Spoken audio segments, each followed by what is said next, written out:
गुरु ब्रह्मा महिमालेक शरणं गुरु ब्रह्मा महिमालेक शरणं गुरु ब्रह्मा महिमालेक शरणं। ମୁଁ ଶ୍ରୀ ଅପର୍ତ୍ତି ମହାରଣା ମହିମା ବାସ୍ତୁ ସେବା ୟୁଟ୍ୟୁବ୍ ଚ୍ୟାନେଲ ତରଫରୁ ଆପଣମାନଙ୍କୁ ସ୍ୱାଗତ ଜଣାଇ ଆରମ୍ଭ କରୁଛି ଆଜିର ଏକ ମହତ୍ତ୍ୱପୂର୍ଣ୍ଣ ଶିକ୍ଷଣୀୟ କାର୍ଯ୍ୟକ୍ରମ। ଗୁରୁଦେବ ଓ ଶିଷ୍ୟ ନିରଞ୍ଜନକୁ ବହୁ ଆଡ଼େ ବୁଲି ବୁଲି ଏକ ଆଶ୍ରମରେ ଆସି ପହଞ୍ଚିଗଲେ। ସେଥିରେ ଥିବା ଭକ୍ତ ଓ ସାଧୁମାନେ ଅତ୍ୟନ୍ତ ଖୁସି ହୋଇଗଲେ। ବହୁ ଦିନ ପରେ ଆଜି ବାବା ଆସି ପହଞ୍ଚିଛନ୍ତି। ଆଖପାଖ ଗ୍ରାମର ଭକ୍ତମାନେ ମଧ୍ୟ ଖବର ପାଇ ଧାଇଁ ଆସିଲେ। ବାବା ଥିଲେ ବ୍ରହ୍ମଦର୍ଶୀ। ଥରେ ଯିଏ ବାବାଙ୍କ ସହିତ ସତ୍ସଙ୍ଗରେ ବସିଛି ତାହା ଜୀବନରେ ବହୁ ପରିବର୍ତ୍ତନ ହୋଇଯାଇଛି। ବାବା ଆସିଛନ୍ତି ଜାଣି ପାଖ ଗ୍ରାମର ଜଣେ ମାଟିଏ, ପୂର୍ବରୁ ସେ ମଧ୍ୟ ଭକ୍ତ ଥିଲେ, ସେ ଆସିଲେ। ବାବାଙ୍କୁ ଶରଣ ଦର୍ଶନ ହୋଇ କହିଲେ, ବାବା ଆଜ୍ଞା, ମୁଁ ଆଜି ଅନ୍ନ ଭିକ୍ଷା ଦିଅନ୍ତି। ସେଇଠାରେ ଆଉ ଜଣେ କହିଲେ, ମୁଁ ଦିବସ ବେଳା ଅନ୍ନ ଭିକ୍ଷା ଦେବି, ମୁଁ ଯୋଗାଡ଼ କରି ସାରିଛି, ତମେ ଯଦି ଦେବ ସନ୍ଧ୍ୟା ବେଳକୁ ଜଳ ଭିକ୍ଷା ଦିଅ। ଏହି ମା ଜଣକ ବାବାଙ୍କ ପାଖରୁ ବିଦାୟ ନେଇ ଘରକୁ ଗଲା। ଘରେ ତାଙ୍କର 2ଟି ଝିଅ ଓ 2ଟି ପୁଅ ଥାନ୍ତି। ବଡ଼ ପୁଅ ଆତ୍ମଗର୍ବୀ ଥିବାରୁ କାହାରିକୁ ମାନେ ନାହିଁ। ସାନ ପୁଅଟି କିନ୍ତୁ କଥା ମାନେ, କିନ୍ତୁ ଘୋଡ଼ା ମଦୁଆ, ଚୋର ଗଞ୍ଜୋଡ଼ ସବୁ କିଛି ଥାଏ। ଦିନ ତମାମ ଘରେ ଶୋଇ ରହେ। ସନ୍ଧ୍ୟା ହେଲେ ତାର ଚୋର ମଦୁଆ ସାଙ୍ଗମାନଙ୍କ ସହିତ ମିଶି ମଦ୍ୟପାନ କରେ। ସେଇ ବାହାରେ ବାହାରେ ରହେ, ରାତ୍ରିରେ ଘରକୁ ଆସେ ନାହିଁ। ରାତ୍ରିରେ ସାଙ୍ଗ ହୋଇ ଗଞ୍ଜେଇ ଚୋରା ଚାଲାଣ ମଧ୍ୟ କରନ୍ତି। ତହିଁରୁ ଭଲ 2 ପଇସା ରୋଜଗାର ହୁଏ। କେତେ ଥର ଏ ଗଞ୍ଜେଇ ବେପାରରେ ମାଡ଼ ମଧ୍ୟ ଖାଇଲାଣି। ଘରେ କାହାରି କଥା ଶୁଣେ ନାହିଁ। ତାର ସର୍ବଦା ଚିନ୍ତା ଥାଏ କିପରି ରାତ୍ରି ହେବ, ଆଜି କେଉଁ ସ୍ଥାନରୁ ଚୋରି କରାଯିବ। ଏହା ଥାଏ ତାଙ୍କର ଦୈନନ୍ଦିନ କାମ। ଏ ପିଲାଟିର ବାପ ନଥାଏ। ଘରେ 2 ପୁଅ ଓ ବଡ଼ ବୋହୂ ଥାନ୍ତି। ଝିଅମାନେ ପୂର୍ବରୁ ବାହା ହୋଇ ସାରିଥିଲେ। ବଡ଼ ପୁଅ ଆତ୍ମଗର୍ବୀ ହୋଇଥିବାରୁ ମାକୁ ସର୍ବଦା ଧିକ୍କାର କରି କହୁଥାଏ, ତୋ ପୁଅକୁ ତୁ ଗେଲା କରୁଥା, ସେଇଆକୁ ତ ଜନ୍ମ କରିଛୁ, ତମକୁ ଗୋଟେ ପଇସା ଦେଉନାହିଁ, ଯାହା ପଇସା ହେଲା ମୁଁ ଦେଉଛି। ମୁଁ କଣ ଜୀବନ ସାରା ଦେଉଥିବି? ଏବେ ମନରେ ରଖିଥା, ମୁଁ ଆଉ ଗୋଟିଏ ଟଙ୍କା ହେଲେ ଦେବି ନାହିଁ, ତମେ କଣ କରିବ କରୁଥା। ଏହା କହି ବଡ଼ ବୋହୂକୁ ବାପ ଘରେ ଛାଡ଼ି ଦେଇ ଆସିଲା ଓ ନିଜେ ବିଦେଶକୁ ଚାଲିଗଲା। ବୋହୂର ବାପ ଘର ମଧ୍ୟ ଖୁସି ହେଲେ ଯେ ଝିଅ ଆମ ଘରେ ରହିବ, ଜୋଇଁ ଆସିଲେ ଯାଇ ଯିବ। ଜୋଇଁ ତ ନାହାନ୍ତି, ସିଏ ସେଠି କଣ କରିବ?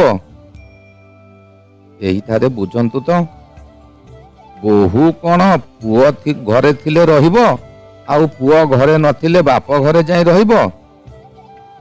ସେଇଠାରେ ସେ ଝିଅର ମା ଚିନ୍ତା କରିବା ଦରକାର। ପୁଅକୁ ବାହା କରେଇ ବୋହୂ ଆଣିଛନ୍ତି ସେମାନେ, ଘରର ରୋଷେଇ କରିବ, ଶାଶୁ ଶ୍ୱଶୁରଙ୍କ ସେବା କରିବ।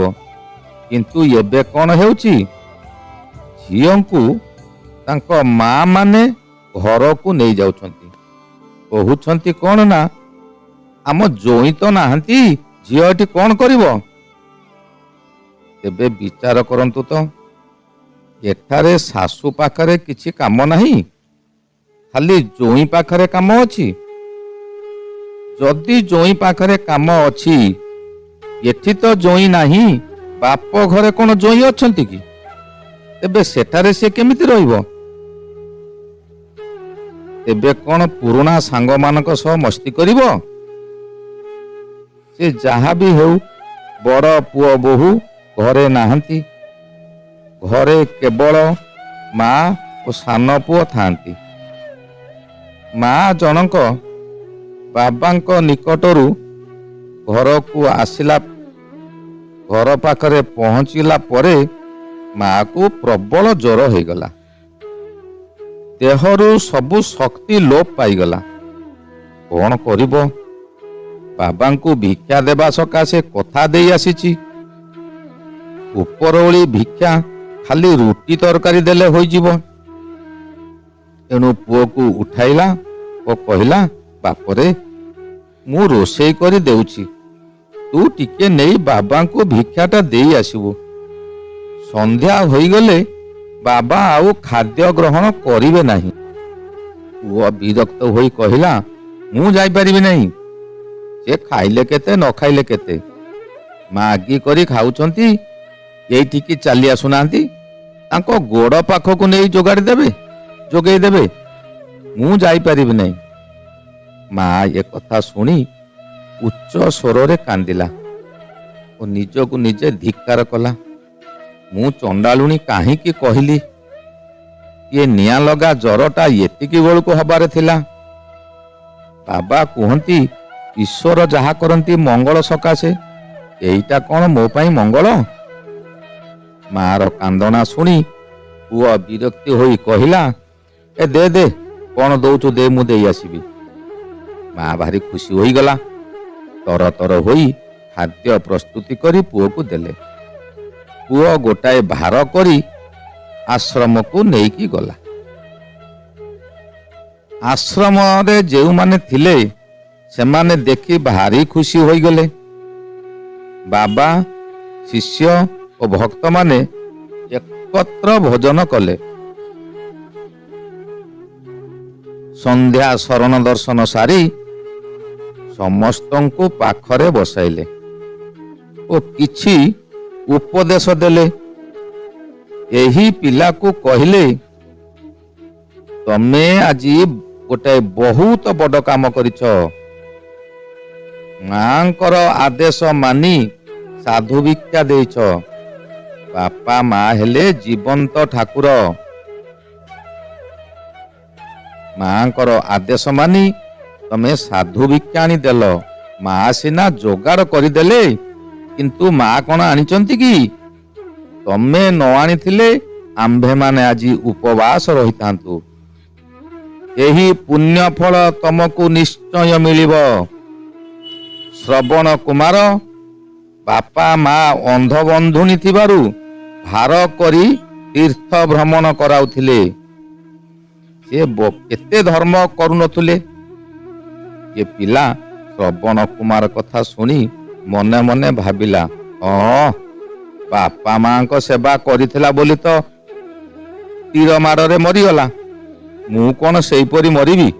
ନା ରେ ବାପା, ନା, ମୋର ସେବା କରିବାର ନାହିଁ କି ମରିବାର ନାହିଁ। ଏହି କଥା ଭାବୁ ଭାବୁ ଉଠିକି ଠିଆ ହେଇ ପଡ଼ିଲା। ବାବା କହିଲେ, କଣ ଛିଡ଼ା ହେଲ ରେ? କଣ ଛିଡ଼ା ହୋଇଗଲଣି? କିନ୍ତୁ ଏ ପିଲା ଜାଣିନାହିଁ ଯେ ସେ ଛିଡ଼ା ହେଇସାରିଲାଣି ବୋଲି। ସେ ତ ଭାବୁଛି ସେ କଥା। ବାବା କହିଲେ, ଆଉ କ୍ଷଣଟେ ବସ, ଯିବ ତ ଯିବ, ଏତେ ତର କାହିଁକି ହେଉଛ? ପିଲାଟି ବାଧ୍ୟ ହୋଇ ବସିଲା। ମନେ ମନେ ଭାବିଲା, ଏ ବାବାଜୀ ଆଜି ମତେ ଛାଡ଼ିବ ନାହିଁ। କଣ କରିବି? ସାଙ୍ଗମାନେ ମତେ ଖୋଜୁଥିବେ। ଆଜି ରଜା ଘରୁ ଚୋରି କରାଯିବ। ପୁଣି କିଛି କ୍ଷଣ ପରେ ଉଠିକି ଚାଲି ଆସିଲା। ଆଉ ବାବାଙ୍କ କଥା ଶୁଣିଲାନି କି ବାବାଙ୍କୁ ଦେଖା କଲାନି। ଆଶ୍ରମ ଠାରୁ ଘର 1 ମାଇଲ ଦୂର। ଅନ୍ଧାର ରାତି, ବାଟରେ ଏକ ଜଙ୍ଗଲୀ ମୁସୁଳିଆ କଣ୍ଟା ମାରି ପକେଇଲା। କଣ୍ଟାଟି ମୂଳରୁ ଭାଙ୍ଗିଗଲା। ଚାଲିବାରେ ଭାରି କଷ୍ଟ ହେଲା। ବହୁ କଷ୍ଟରେ ଆସି ଘରେ ପହଞ୍ଚିଲା। ଭାରକୁ ଫୋପାଡ଼ି ଦେଇ ବସି ପଡ଼ିଲା। ମା ଧାଇଁ ଆସି ଗୋଡ଼କୁ ଆଉଁସି ପକାଇଲେ। ପଣତ କାନିରେ ପୁଅର ମୁହଁକୁ ପୋଛିଦେଲେ। ଘରେ ଗୋଟିଏ ତେଲ ଘଡ଼ି ଥିଲା। ସେ ତେଲରେ ବସିଥିବା ମଇଳା, ଯୋଉଟା କି ଆମ ଗାଁ ଗହଳିରେ କୁହନ୍ତି ତେଲର କାଣ୍ଟି, ସେହି କାଣ୍ଟି ତେଲକୁ ଗୋଟିଏ କପଡ଼ାରେ ବାନ୍ଧିଦେଲେ ଓ ତାକୁ ଗରମ କରି ସେହି କଣ୍ଟା ମାଡ଼ିଥିବା ସ୍ଥାନରେ ବାନ୍ଧିଦେଲେ। ରାତିରେ ବାନ୍ଧିଦେଲେ ସକାଳକୁ କଣ୍ଟାଟି ବାହାରିବାଟା ସହଜ ହେଇଯିବ। ପୁଅ ଶୋଇଲା, କିନ୍ତୁ ମନରେ ଦୁଃଖ ଥାଏ। ଆଜି ସେମାନେ କେତେ ମୂଲ୍ୟବାନ ହାର ଭାଗ ପାଇଥାନ୍ତା। ଏହି ମୋ ମା ସକାଶେ କିଛି ହୋଇପାରିଲା ନାହିଁ।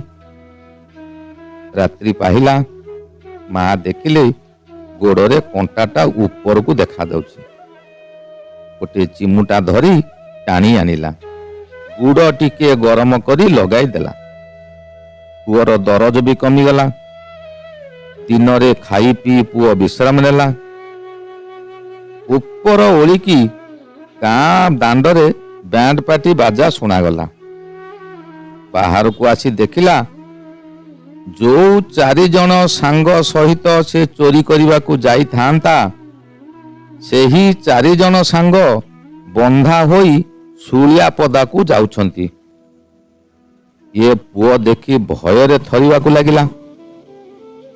ଘର ଭିତରକୁ ଯାଇ ମା ଗୋଡ଼ ତଳେ ପଡ଼ି କହିଲା, ମାଲୋ, ଆଜି ତ ପୁଅ ମରି ଯାଇଥାନ୍ତା। ଏହିମାନଙ୍କ ସାଙ୍ଗରେ ଶୁଳି ପାଇଥାନ୍ତା।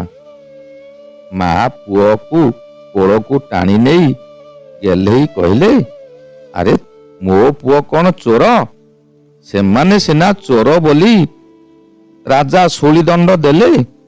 ମୋ ପୁଅ କ'ଣ ଚୋର ଯେ ଶୂଳିଦଣ୍ଡ ପାଇବ? ପୁଅ ସେଠୁ କାନ୍ଦି କାନ୍ଦି ସବୁ କଥା କହିଗଲା। ମାଲୋ, ମୁଁ ଗୋଟାଏ ଚୋର। କାଲି ଏମାନଙ୍କ ସଙ୍ଗେ ଚୋରି କରିବାକୁ ଯାଇଥାନ୍ତି। କଣ୍ଟା ମାରିଦେବାରୁ ମୁଁ ଆଉ ଯାଇପାରିଲି ନାହିଁ। ବାବାଙ୍କର ଆଶୀର୍ବାଦ ମୋ ଉପରେ ଅଛି। ବାବା କାଲି କହିଥିଲେ ଯେ ତମେ ମାଙ୍କ କଥା ମାନି ଆମ୍ଭ ପାଇଁ ଭିକ୍ଷା ଆଣିଦେଲ। ଆମ୍ଭେ ଭିକ୍ଷା କଲୁ, ନଚେତ୍ ଆମ୍ଭେ ଉପବାସ ରହିଥାନ୍ତୁ। ଆଉ ଏହାର ଫଳ ତମକୁ ନିଶ୍ଚୟ ମିଳିବ। ଚାଲ ମା, ମୁଁ ସେଇ ବାବାଙ୍କ ପାଖକୁ ଯିବି। ମୋତେ ନେଇ ଚାଲ। ମୁଁ ବାବାଙ୍କ ପାଖରୁ ଦୀକ୍ଷା ନେବି ଓ ଦୈନିକ ସତ୍ସଙ୍ଗ ଶୁଣିବି। ମୁଁ ଆଉ ମଦ ପିଇବି ନାହିଁ, କି ଏ ଚୋରି କାମ କରିବି ନାହିଁ, କି ଶୁଳି ପାଇବି ନାହିଁ। ମା ଖୁସି ହୋଇ ପୁଅକୁ ବାବାଙ୍କ ପାଖକୁ ନେଇଗଲା। ବାବା ଦୀକ୍ଷା ଦେଲେ। ବାବାଙ୍କ ପାଖରେ ସତ୍ସଙ୍ଗ ଶୁଣିଲା। ତାର ଜୀବନଟା ପରିବର୍ତ୍ତନ ହୋଇଗଲା। ଗୁରୁଦେବ କହିଲେ, ଶୁଣିଲ ତ, ବହୁତ ରାତ୍ରି ହୋଇଗଲାଣି। ତମେମାନେ ଯାଅ, ଆସନ୍ତାକାଲି ଆସିବ, ଆହୁରି କିଛି ଶୁଣିବ। ସତ୍ସଙ୍ଗର ଫଳ କିପରି ମିଳେ। ଅଲେଖ ଶରଣ, ଅଲେଖ ଶରଣ, ଅଲେଖ ଶରଣ। ଗୁରୁ ବ୍ରହ୍ମ ମହିମା ଅଲେଖ ଶରଣ। ଗୁରୁ ବ୍ରହ୍ମ ମହିମା ଅଲେଖ ଶରଣ, ଶରଣ, ଶରଣ।